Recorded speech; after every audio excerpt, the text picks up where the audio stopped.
Со буџет од 1 милион евра, најавена е владина кампања со која ќе се поттикнува желбата кај младите македонци од дијаспората да се вратат и да ја продолжат својата кариера во татковината.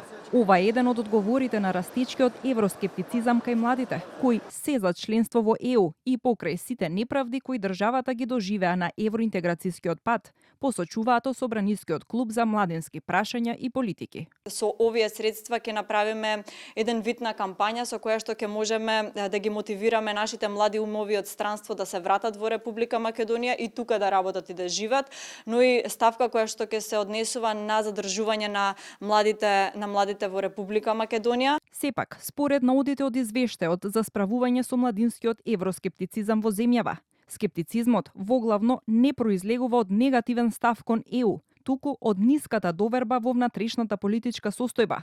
Корупцијата, ниската доверба во државните институции и билатералните спорови се оценети како најголемите пречки за нашиот европски пат, според одговорите на над 1000 млади од земјава. Всушност, младите се за Европската унија, меѓутоа се повеќе ја губат надежта дека во брзо време Македонија ќе стане земја членка на Унијата. Она што тие го бараат како млади луѓе е борбата против корупцијата, која што се случува, меѓутоа сакаат да видат многу повеќе заради тоа што тоа е најголемиот начин како да повторно ја вратат довербата во своите институции, а со самото тоа и довербата на европскиот пат. Најавената кампања за мотивирање на младите од странство да се вратат дома ќе се одвива во соработка со македонските здруженија од дијаспората, појаснуваат од Собранискиот младенски клуб.